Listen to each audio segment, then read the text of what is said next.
Brilliance Audio presents The Wall by Max Annas. Translated by Rachel Hildebrandt. Performed by Boise, Holmes. White people are weird. What do you mean?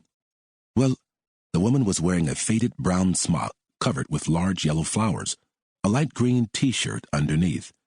A dark green skirt peeked out from underneath the smock hem. Sneakers and short black socks below. Her steps were short and quick. They have no fashion sense, she said. A large artificial leather handbag dangled from her shoulder. That's old news. The man glanced down at the woman and swallowed a grin. He was 2 heads taller than her and was wearing a charcoal-colored suit. They've never had a clue about that. They're still farmers, at least in their heads. Just look at them. His long legs made it seem like he was taking a leisurely stroll. Farmers, yes. That's what they look like, the woman said. With 2 hurried strides, she reduced the distance she was lagging behind. Boy, it's hot. The man in the suit tugged a handkerchief out of his pants and dabbed his forehead and cheeks. He wiped the back of his hands as well, before sticking the cloth back in his pocket. What made you think about that?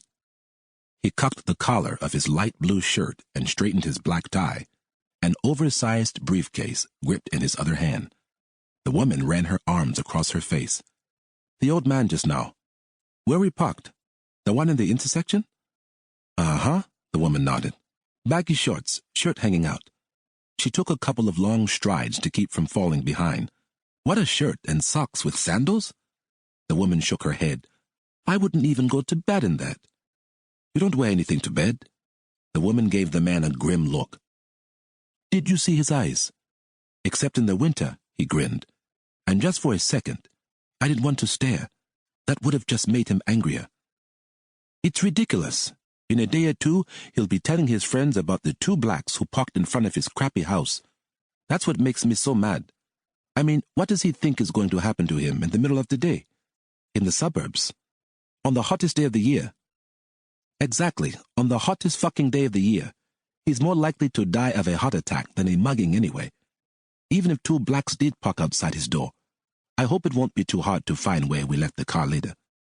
It'll be fine. It's up near the entrance. Somebody's coming. The woman fell back a few meters, her head now lowered as she walked.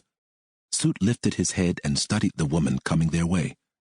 Mid-30s, business dress, a trim black suit and white blouse, blonde hair, straight to her shoulders. Realtor type. How do you do? Asked Suit, nodding casually. Hi, the realtor said, hardly glancing at Suit and ignoring the woman in the smock. It's a hot one, she said before moving on. The woman in the smock remained silent, her eyes still fixed on the ground. Once the realtor was a few meters away, she asked, How far should we go? The houses right around here all had 2 stories and were built on similarly sized, though differently shaped plots. They all looked remarkably alike, just like the 1-story houses that dominated the streets closer to the entrance. We're almost at the end. See the wall over there? Uh-huh. What do you think the old man's got?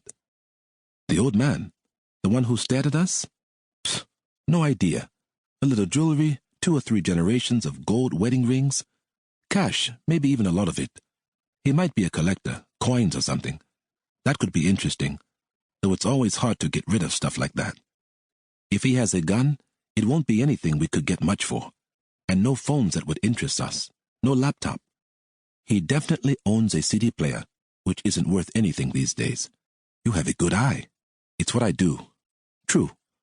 The 2 of them reached a T intersection. They could see a tall wall running behind the yards in front of them.